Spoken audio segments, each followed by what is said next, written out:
ქართული ენის ცოდნა აღარ ევალებათ პირველი რანგის თანამდებობის პირებს, მაგალითად დეპარტამენტის უფროსებსა და მათ მოადგილეებს. ეს კანონი ქართული ოცნების არალეგიტიმურმა პარლამენტმა პირველი მოსმენით უკვე მიიღო. საკანონმდებლო ცვლილებით პირველი რანგის თანამდებობის პირები აღარ ითვლებიან საჯარო მოხელეებად და მათ სახელმწიფო უწყებაში არა კონკურსის, არამედ ხელშეკრულებით დაასაქმებენ.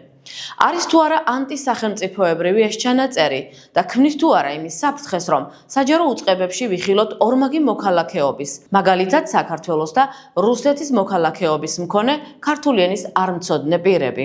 ახალგაზრდა იურისტთა ასოციაციაში მიიჩნევენ, რომ თეორიულად ეს დასაშვებია, რადგან აქამდე კანონით იყო განსაზღვრული, რომ საჯარო მოხელეს უნდა სცოდნოდა სახელმწიფო ენა. და გამომდინარე იქედან, რომ დღეს ოცნების ხელისუფლებამ პირველი კატეგორიის თანამდებობის პირებს წაართვა საჯარო მოხელის სტატუსი, მათ აღარც სახელმწიფო ენის ცოდნა ევალებათ.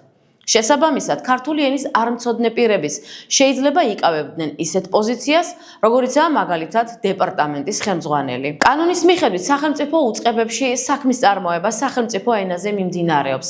ამიტომ გაუგებარია, როგორ უნდა შეძლოს მაგალითად არაქართულენოვანმა პირმა თანამდებობაზე მუშაობა. უკრაინაში რუსეთის შეჭრის შემდეგ საქართველოში რუსეთის ათასობით მოქალაქე შემოვიდა საცხოვრებლად. მათ საქართველოში დაარეგისტრირეს 30,000-მდე ბიზნეს ორგანიზაცია.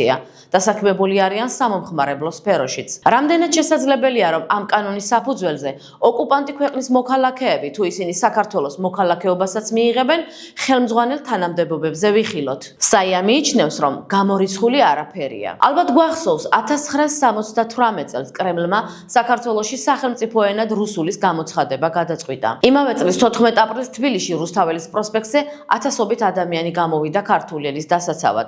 საბჭოთა რეჟიმი იძულებული გახდა უკან დაეხიადა საბჭოთა საქართველოს კონსტიტუციაში დატოვეს მუხლის სახელმწიფო ენის შესახებ. ქართულ ენას სტატუსი ასე შეუნარჩუნდა.